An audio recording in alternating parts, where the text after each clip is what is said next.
should maintenance group go count days.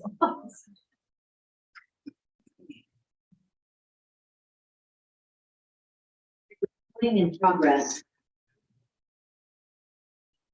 Good, it's 5 o'clock. I think we will call this committee of the whole.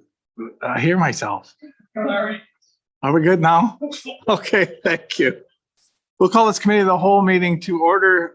Please, I'd like to acknowledge the Fort Nelson First Nation and their traditional territory. I'd like to also recognize the cultures of the day, the Cree, the Danizaw, and the Métis people.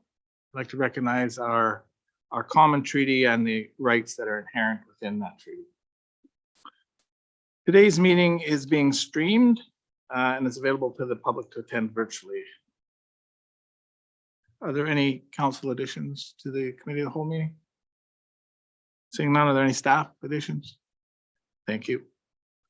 Public comment period. Is there any public comment with respect to what's happening on today's agenda? Seeing none, everybody's okay with the agenda? Okay. That takes us right to 5.1, which is the Tourism Action Committee. The Executive Director, Bev Vandersteen, is here to speak to us about. Yeah, you've Floor been is seeing a lot yours. of me lately. Yeah, Sorry about that. that's okay. Well, you don't have to apologize. Thanks very much for the opportunity to meet with you once again, this time regarding the Tourism Action Committee. And although it wasn't shown on the, so I didn't know that it had been an addition. I also want to give you a little bit of an update on the visitor information center. They kind of fall hand in hand in my mind. And I usually do that for you at some point. So the Action Committee has continued to meet monthly. We've seen a bit of a drop in our numbers. And I want to recognize the contributions of Abigail Neb. So you're all aware, Abigail passed away suddenly. She was a huge contributing member to the Tourism Action Committee and remained on it right up until her passing. Super passionate about the community and the region overall. So we are hoping to gather some new members. So hopefully that will be coming in front of council soon. Up highway, we did go up highway last October. It was a familiarization trip for some who really hadn't been up highway much. And even for those of us who are pretty familiar with the highway, I can say I think we all learned something. I know I certainly did, and I've been doing fam trips every year for too long. The residents survey, the TAC or the Tourism Advisory Committee held discussions on the resident survey. It was a big part of our early on discussions, wanting to learn more about how residents felt about tourism and whether or not they recognize the impact that tourism has on the municipality. So we were part of those discussions and provided input into the questions for that survey. And then I was able to have visitor center staff actually man the tourism booth and engage residents as they came in and out of the trade show with that survey. And I think Chris is going to talk about the survey after I finish talking. One of the most recent discussions at the TAC has centered around concerns regarding access and especially limited access during the event of emergency. And I don't know, Mayor Fraser, this is one you've been talking about as well. Incidences over the past year have really kind of brought this to light. We had the washout north up highway, then we had the Sickney Bridge incident, and then this year we had the fire. So in really not much more than a year, we've seen the highway closed 3 times. Huge impact, of course, on tourism businesses. So we're hearing that loud and clear. But also a lot of discussion around what happens in the event of an emergency. And how do we get that highway reopened quicker? And what other potentials are there out there? I know it's a huge conversation, but I think one that we're going to have as we move forward. I'm also working much closer with other visitor centers. So one of the things that we've seen happening is the messaging not necessarily being consistent between visitor centers. So for instance, when we had the washout up highway and with the Sickney Bridge incident, they immediately started rerouting people without ever talking to us or getting any kind of information on what that closure meant, how long were we anticipating, all of those kinds of things. So really trying to work more closely with them so that we're getting the information from the community itself. And it was kind of impacted me a little bit again this year with the closing of Highway 52 and the Tumbler Ridge area fire. And knowing that residents were being evacuated to Hudson Hope through Highway 29. My first instinct was to tell people you probably shouldn't go on Highway 29 because it's going to be busy and there's an evacuation in place. And then I realized that's exactly what I was not happy about Dawson Creek and Watson Lake perhaps doing.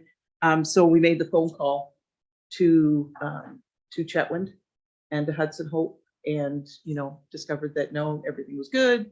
People absolutely could still go down the highway. So we got the correct messaging out, and I think that's super important. But we do have to stop and check ourselves to make sure we do that.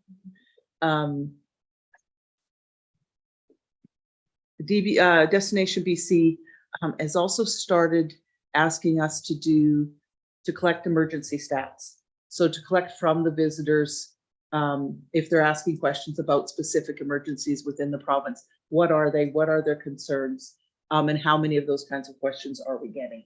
So we've just started tracking that, and if council's interested, it's certainly information I can bring back to you. Visitors were still, can we go to the, sorry. I do have a couple slides.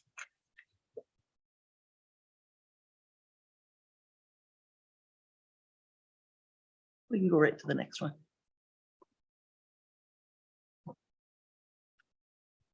Thanks. So I always like to bring you a couple of slides. So this is visitor statistics. We're going back to 2019 there. So you can see 2019 was over 12,000 people. 2022, we started to see a rebound with 8,585 people. While the visitation was still a little bit down, spending was up. People were wanting to travel and they were willing to spend. And that was something I've sort of heard in our visitor center meetings across the province for 2022 and certainly into 2023 as well. We're hoping that we're going to be a little closer to the norm this year. We certainly appear to be much busier. I don't have all of the stats yet, but we've had 11 welcome visitor programs this year compared to 6 last year. So lots more caravans on the highway and lots more bus tours on the highway.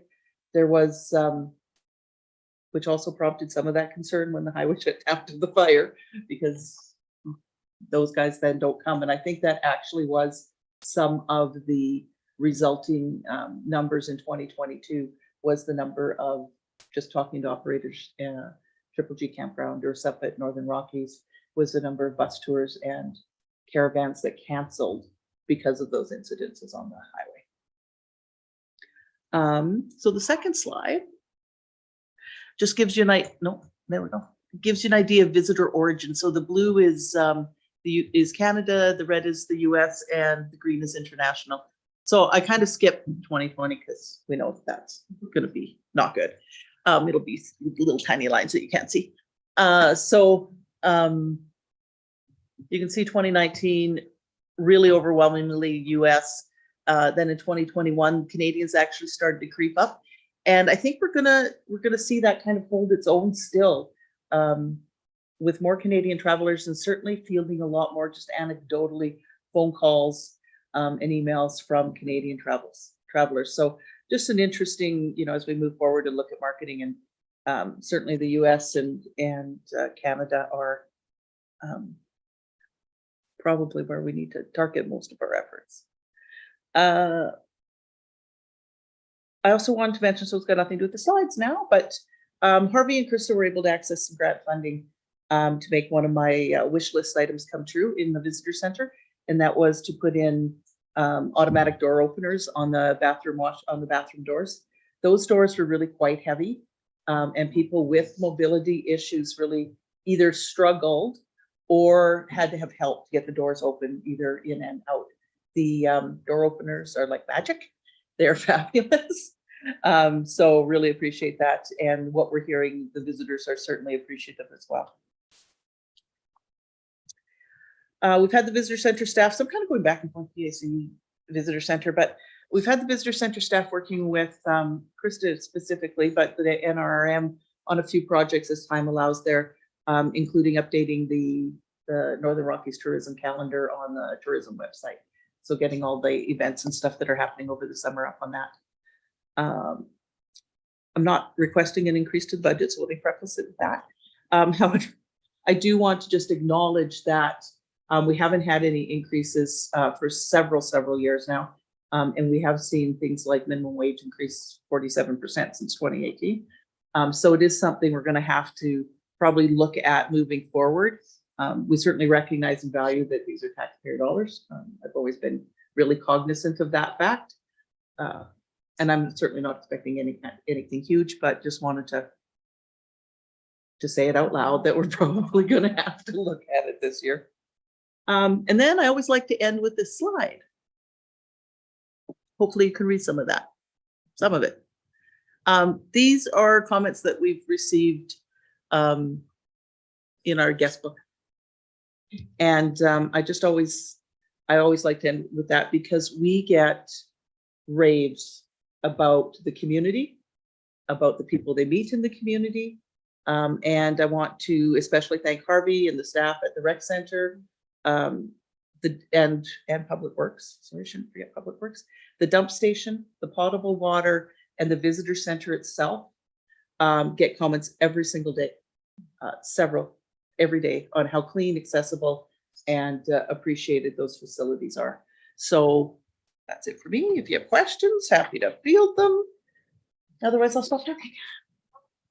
Thank you again. Thank you. Not for stop talking, but for It's okay, I get it. I had to throw that out there. Oh, thank you. Oh, I'm glad that had been going. Thank you for the presentation. Is there any questions from council to Bev? No questions, but just to thank you for all your hard work and thanks for the heads up on the next budget. I think we all realize that costs are going up and you're doing a great job of managing those costs. So thank you very much for the heads up on that. Any other questions, comments? Okay, that takes us to the next part, which is the tourism update. Krista's gonna, Miss Vandersteen, sorry, is going to bring us up to date with the survey.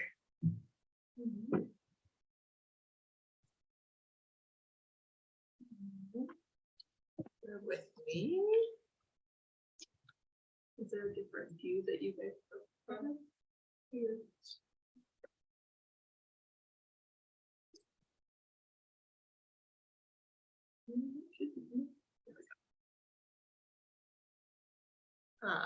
So thank you for spending the time here and letting us present and have this kind of general tourism conversation, and just to bring a little bit of an update to council on some of the tourism initiatives that are going on, including what we learned from our community through the tourism resident survey that started at the trade show and then ran for about a month. So first I'll go through that, if that works for everybody. So the first question that we did ask was just how comfortable people are with visitors. So this is COVID, that's kind of a reoccurring question, and 85% of people did say that they were comfortable, with a few indicating that tentative. And that's not correct. On the bottom. Yeah, I was like, that didn't work.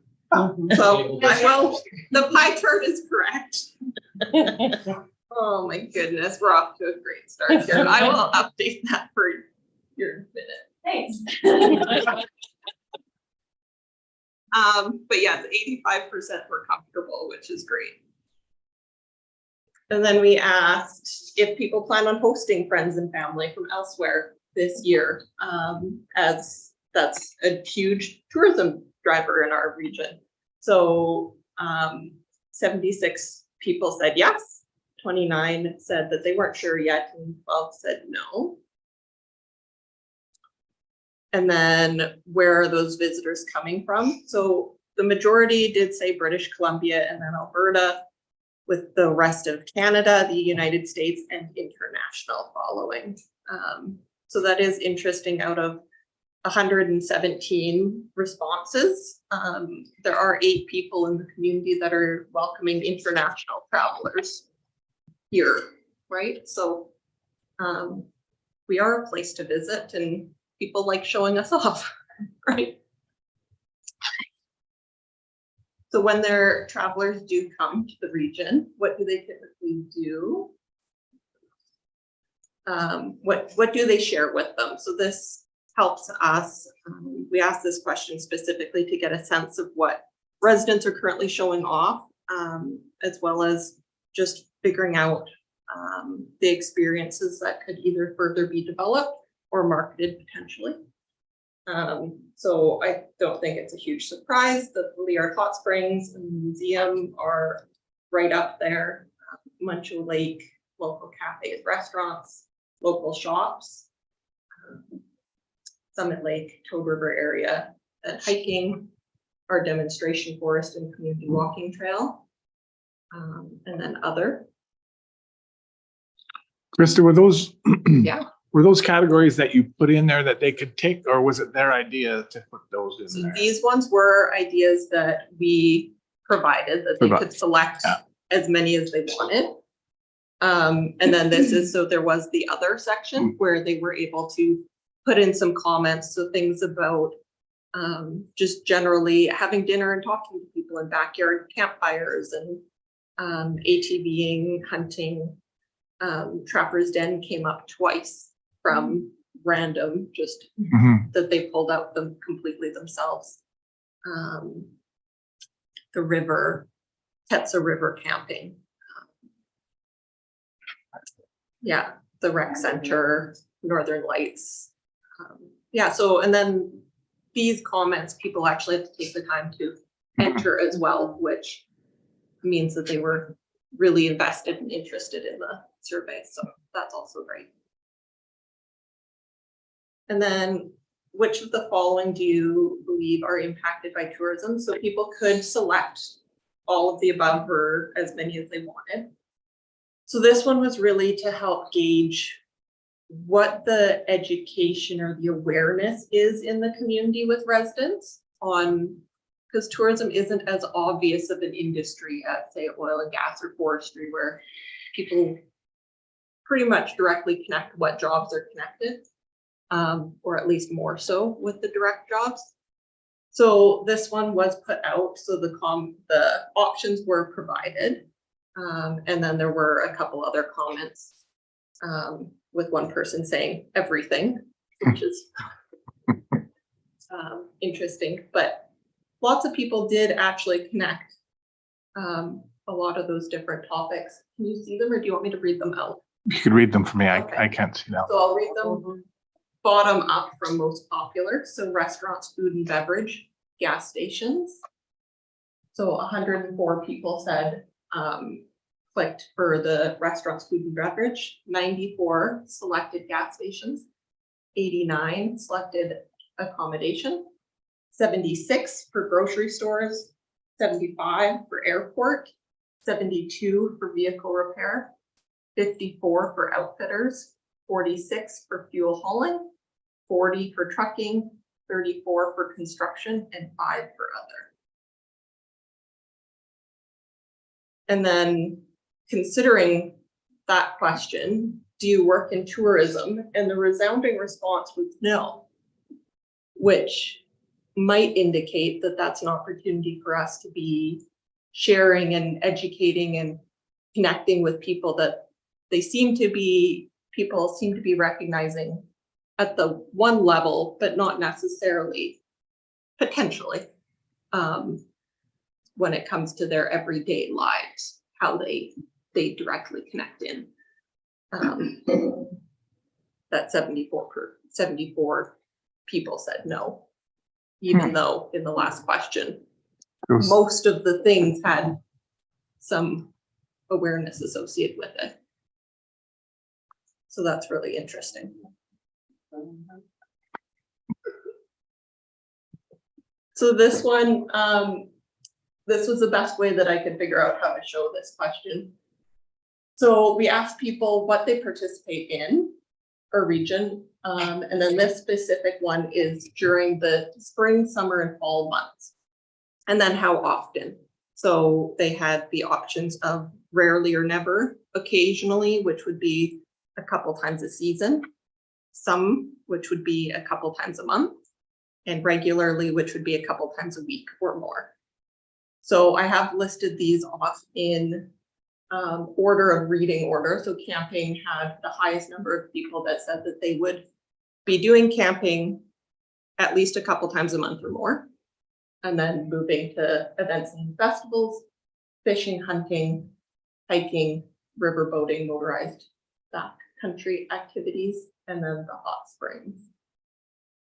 So this one, we were really looking to get a sense of what the community loves to do and how often they're doing it. And then it may also help just guide conversations around future destination development, or if there's funding that comes out that can help amplify one or these, then we know that it's also going to, it's not just going to be for tourists, but residents would also likely utilize that.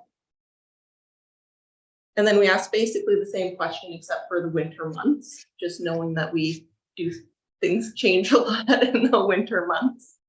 So festivals and events was the one that had the highest number of kind of that couple times a month or more. And then backcountry motorized activities. So that would be include the skidooing, and then skiing, ice fishing or hunting, hiking, and then hot springs.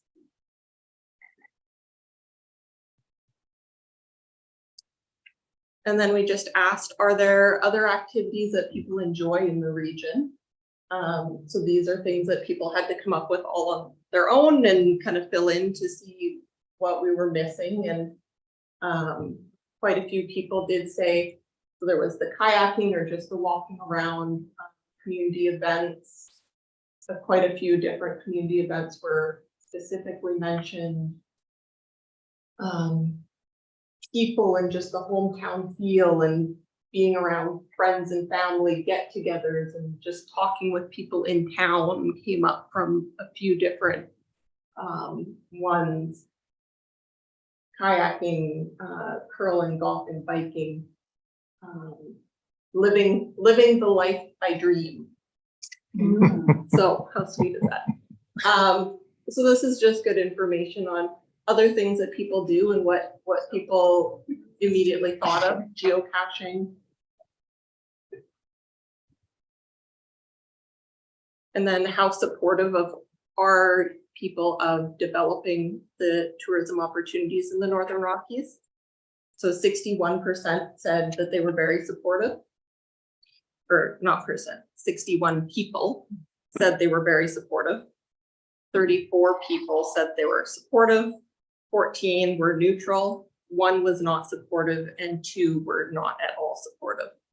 So 3 on the not supportive side, but everybody else was at least neutral to supportive, which is great.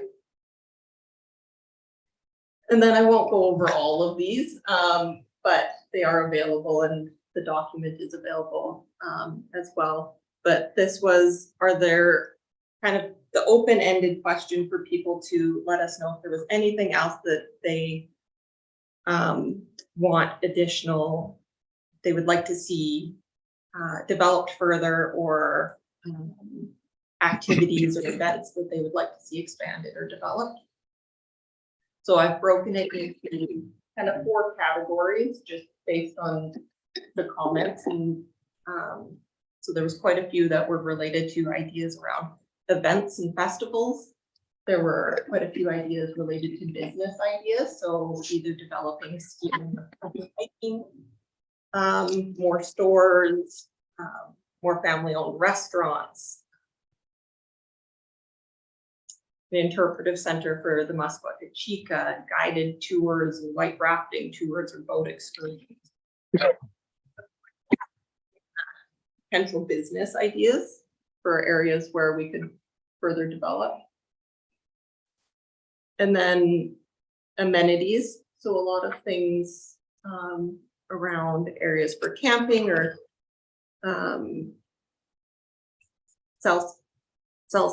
Service, mountain bike trail,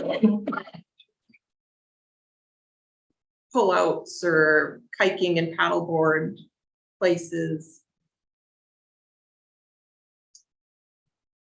Yeah, so that's a lot of facilities like water fountains, picnic tables, places for socializing with pets. So all those I kind of grouped under amenities.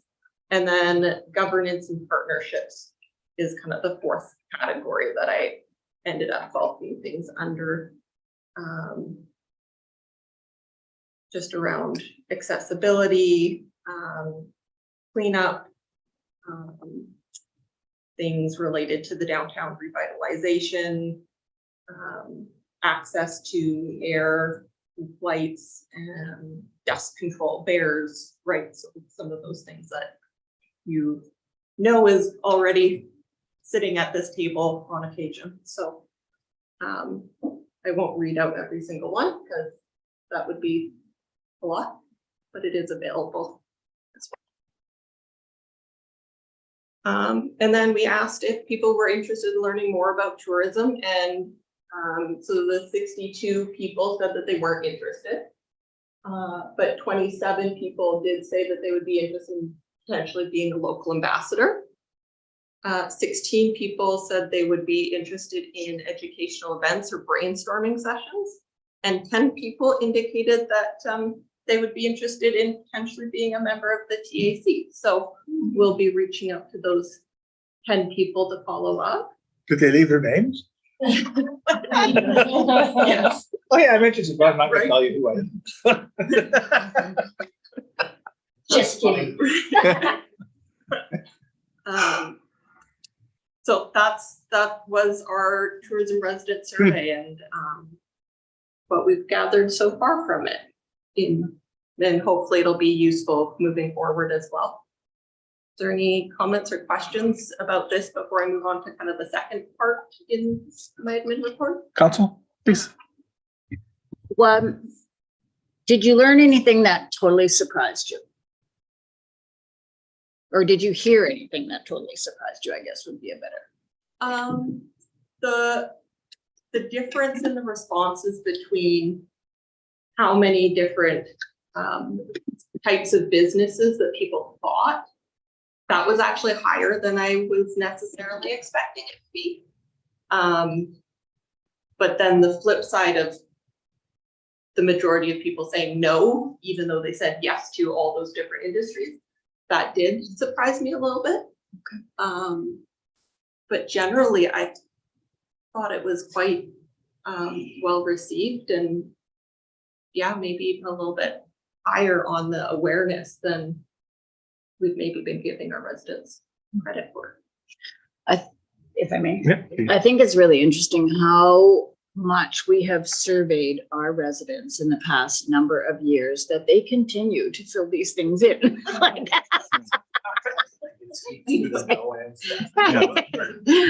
I know when I was at the trade show and I'd be calling people over and they're just like, rolling their eyes at me. It's like, what are you going to ask me now? So, but yeah. I'm always surprised at how willing our residents are to answer our surveys. So you've deduced then that people don't necessarily recognize that they are in the tourism industry or benefiting from the tourism. That's the difference between those two slides. Eh?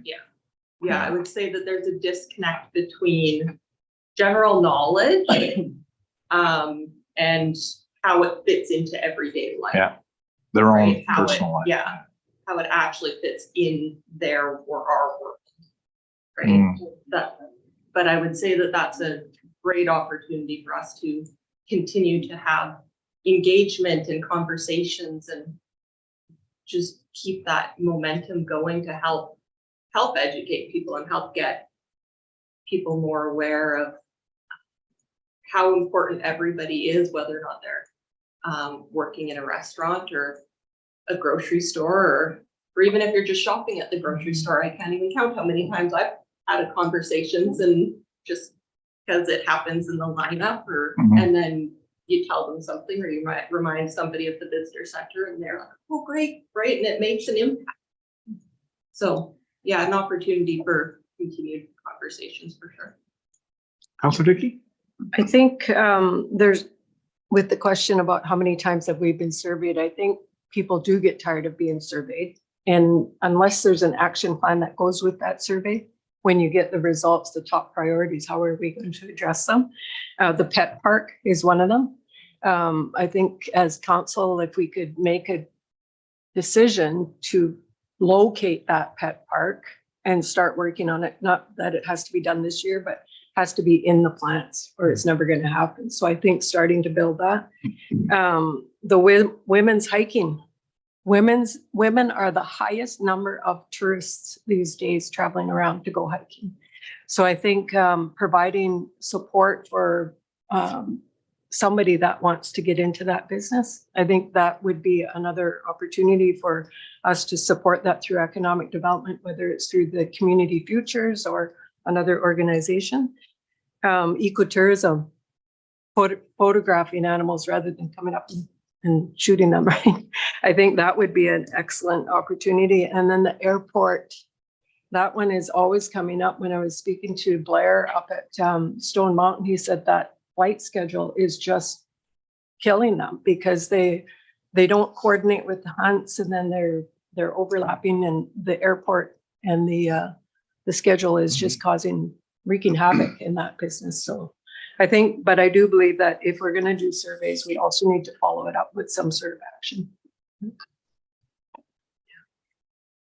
It would be interesting to find out how many people understand how important the tourism industry is to that first dollar economy, right? There's local tourism, which is secondary dollars spinning around within the economy. But for those folks who stop here off the highway, those are dollars that don't need to be spent here. And so understanding how important that is to the overall economy in this community. I mean, it's one of the things that in government jobs is new dollars into our economy right now, right? So, yeah, and we have some control with respect to, right? The investment can be our own internal in the municipality. So we have some control over it. So that's good. This is available to us? Is it online or is it? Yes, so it's linked right in the admin report, and I will update that one chart that apparently wasn't accurate. All right. But I will update that for Julie. Okay. Are there any other questions for Krista? Thank you very much. Okay. It's interesting, Yeah. interesting stuff that you're. So I also have this one if we've got some time. Oh, okay, sure. Okay. So this one was prepared by Northern BC Tourism on behalf of the Northeast BC Tourism Marketing Co-op, which we have been a partner in since its inception, which would have been, I believe, 2015, because the first thing that we started for was to market the 75th anniversary of the Alaska Highway.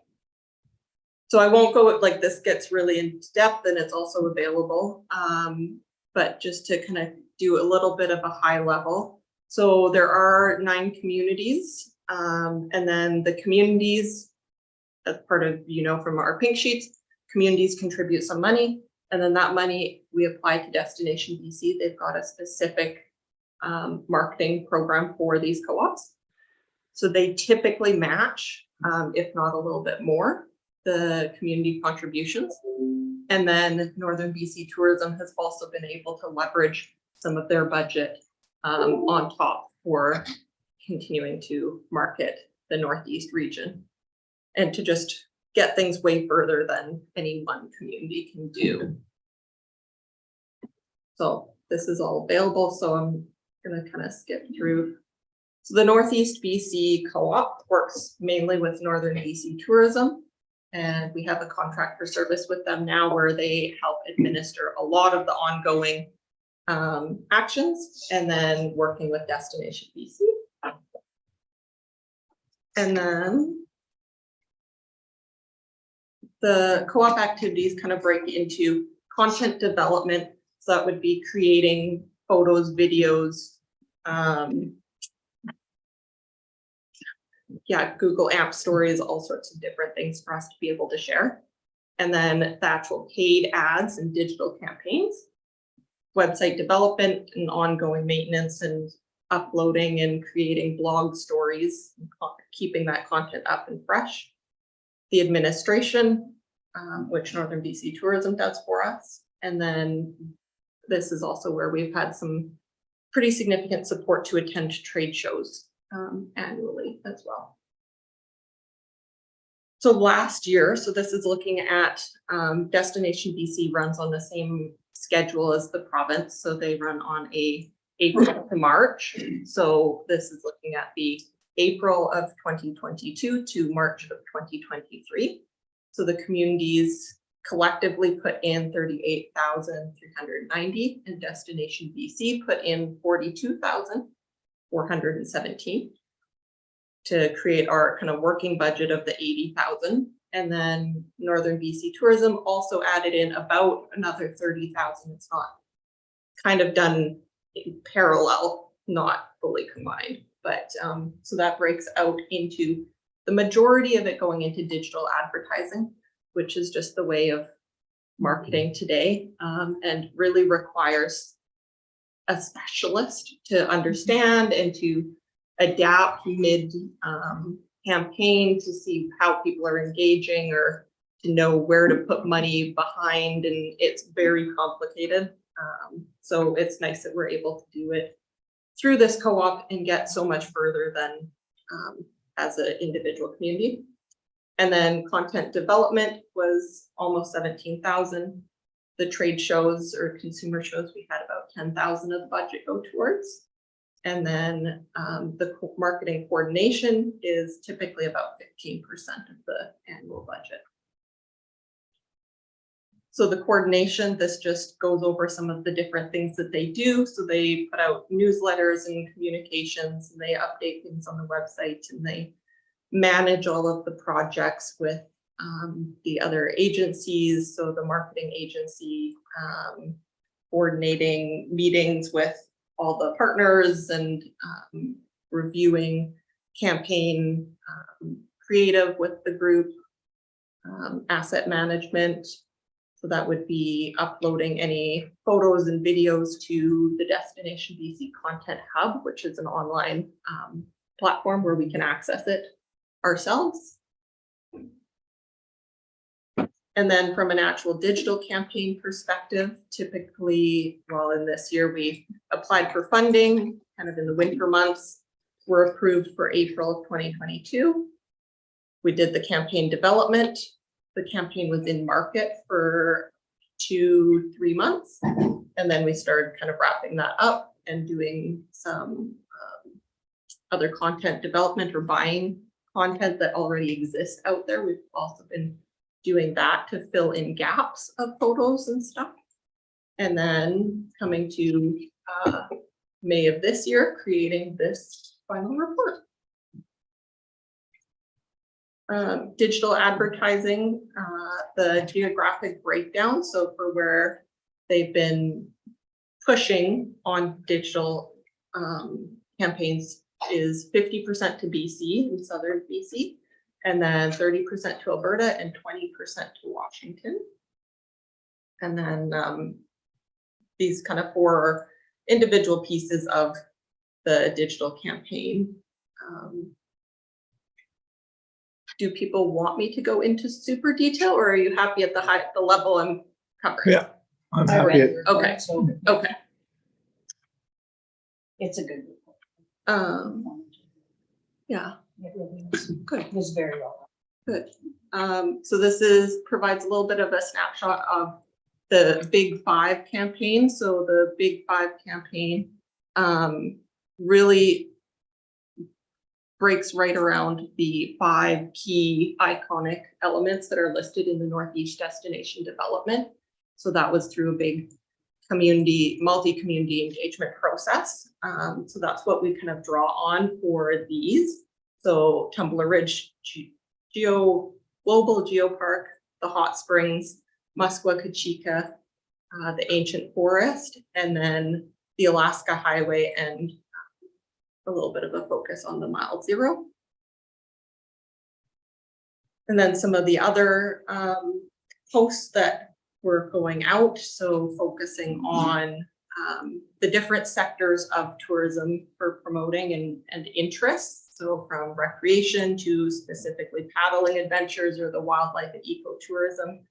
And then the food and beverage culture.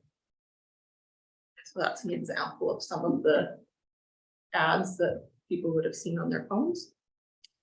And then from the social media campaign, so there was just over 1,500,000 impressions and then just under 14,000 link clicks. So that would be link clicks that would go directly to the Visit Northeast BC website.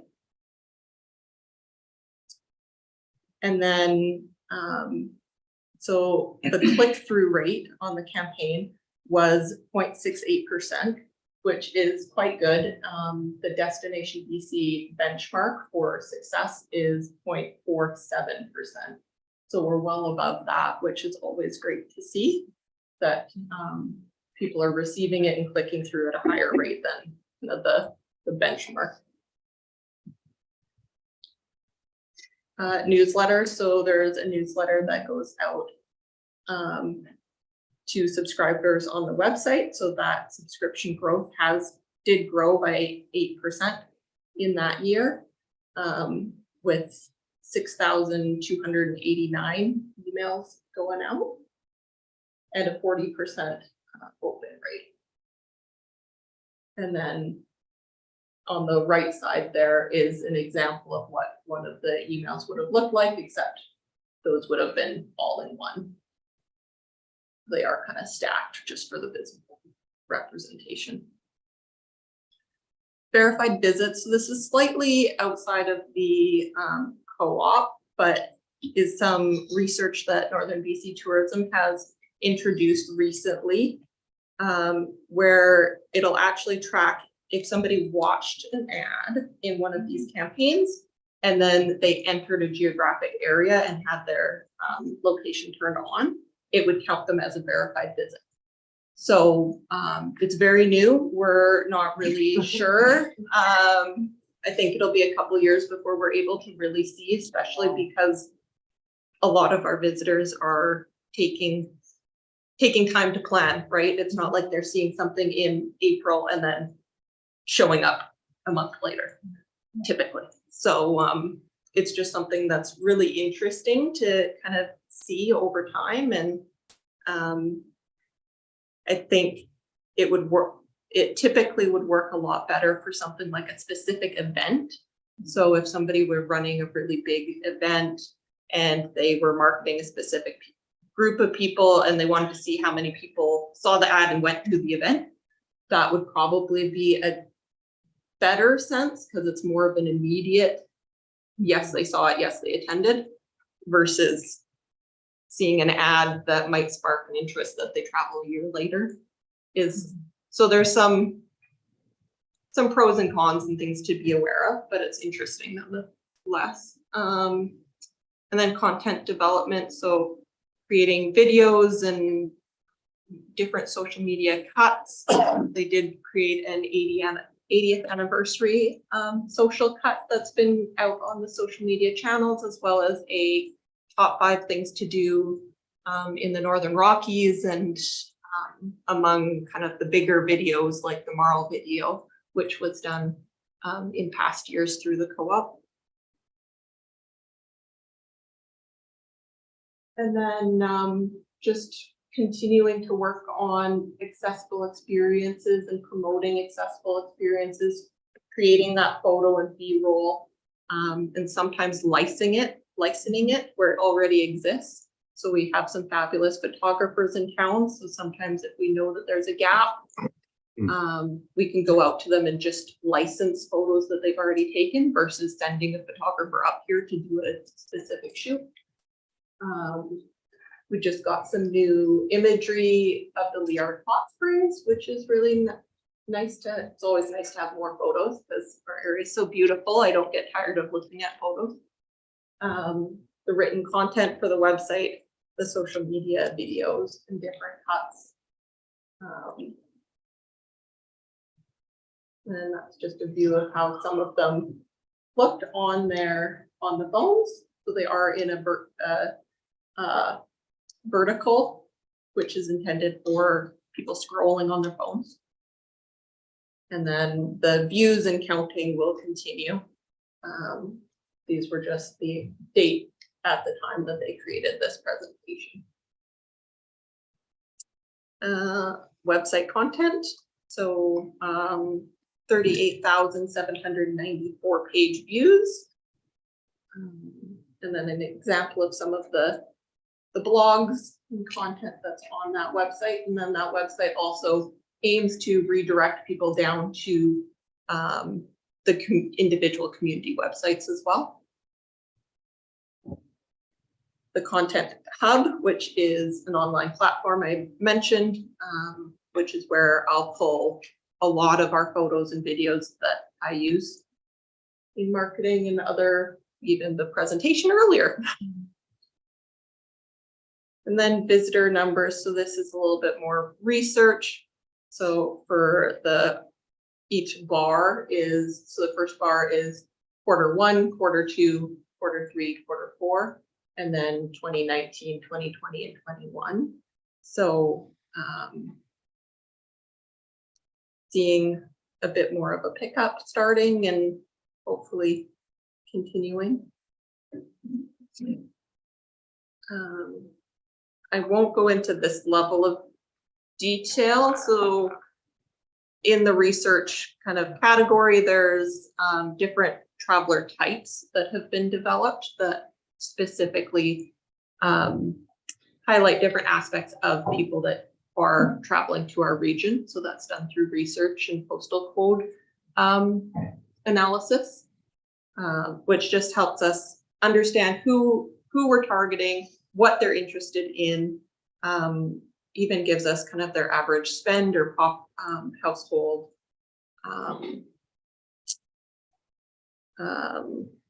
Income. income. Thank you. Apparently that was I forget words all the time too. right. But Lorraine Yeah. backs me up. Lorraine's got my back. So now you have mine. And then a little bit of the value of tourism. So in northern BC specifically, in 2019, 1.1 billion was spent. And then if you expand it a little bit bigger to include direct, indirect, and induced spending, it's 1.85 billion in the northern BC region. And then split between, so accommodations and food was the highest, with transportation and transportation related activities being next, other and retail being tied, and then recreation actually being the smallest. Mhm. And then that's the end of that one. So just wanted to give that additional information. We've been supporting and working with the co-op for many years now, and this is the first time we've actually gotten to the point where we had like a really good report that summarized all of the different kind of faucets and what it is that you are supporting or we're supporting. So open to any other comments, but that's what I have. Questions? I think that's like a beautiful report, and I haven't read it, and it looks like it could be really in depth and has a lot of valuable information. I recall at one of our meetings, we had a US company that was going to come in and do a video on promoting the Northeast. Why would they do that if we have that? Like, why wouldn't they combine it and just do research through the research we've done rather than research, photograph, rewrite everything? So the Viewpoint project is a little bit of its own animal, just because it is a film company out of the States that wants to put the videos that they create will air in the United States on regular channels, whereas all the content that the co-op or Destination BC or Northern BC Tourism creates is typically shared through community channels, Destination BC channels, social channels, those sorts of things, versus through like actual TV networks. So it's a little bit different, although all of the assets that will be gathered through that Viewpoint project will be useful, because we do get access to all the B-roll for that as well. So that I'll carry on with that because that was my question. Can we use this platform to market the Viewpoint videos, or will they only do their own content? Like the communities add content to what the co-op is doing, and then they put it out there for you. So Yeah. is Viewpoint, if we're available, it's not copyrighted, or if they let us use it, can we use this platform to share that beyond just the television that they do in the United States? Yeah, so I think that's something that we'll just need to make sure when we actually get the legal of how we can share and distribute it. Mhm. But from my understanding, it will own the B-roll. So in theory, we should be able to share it. And then be able to work with, the co-op could potentially take some of the B-rolls to mix it together into a new, like, social media clip like that. 5 Things to Do in the Northern Rockies was existing video clips that were repurposed together to create another new asset. So I don't see why not, but we would just need to confirm the legal exact wording when. Yeah, I agree with you with respect to the back roll, but I wonder about the actual productions they make, because I expect that they're going to be good, right? So there's a couple of 3 different lengths, I think, clips and that they're going to put together, and if we're able to use those, you know, I think this would be a great medium along with our own, obviously, to promote that, because we certainly don't want to see it, or we do want to see it promoted beyond just that American market that it's sort of focused at and aimed at. Like there's all of Canada, there's all of Europe, there's so many places that's something like that. So we could, you're right, we could do our own with the back roll, but I suspect the actual videos that they do for their program, the actual program will be top line. I sure hope it will be. So it'd be nice to be able to continue to use that beyond one show on somewhere. Yeah, Good. for sure. We'll be able to use it in our own marketing and on our own websites for sure, as well as I would say Northern BC tourism pages would be more likely. They've got a little bit more flexibility. Destination BC is pretty strict on what meets their marketing guidelines, and they've got color schemes and different techniques that are approved or not approved, or right. So Destination BC might be a harder, but Northern BC tourism's always been great for working with us and helping us share things out. So Good. Are there any other questions for Krista? I had one more back to the survey, if nobody's got any on this one. And it jumped in my mind and I forgot to write it down. Did you see in all of the comments that people put, written comments, the other comments, did anybody put anything in there about Nonda Creek Road? Because we had 1,200 and some survey responses about the Nonda Creek Road, and 85% of them said they wanted to. It would seem to me that if you had that much interest, that somebody would have said something on this about the Nonda Creek Road. And so I just wonder if there was anything that jumped out on you for that. not jumping out off the top of my head, but I read through a lot of it in a short period of time. Yeah, So, well, I'll look at it and I'll review it myself. Yeah, Have a close look at it. but it's not jumping to mind. Yeah. Um, Okay, yeah. About the survey about the Nonda Creek Road, it would be really interesting if there was a way to find out of the 1,200 or so respondents, how many of them actually paid taxes in Northern Rockies, because it's my understanding that it was distributed far and wide, even internationally. So it would be really interesting if it is possible to find out where the respondents came from. Yeah, agree with that. Okay. Nothing else? Thank you very much. Thank you so much for Appreciate your both, time and appreciate both of conversation. your time today. And I think that is it. No additions, no public, just adjournment. We are adjourned. See you at 6:30.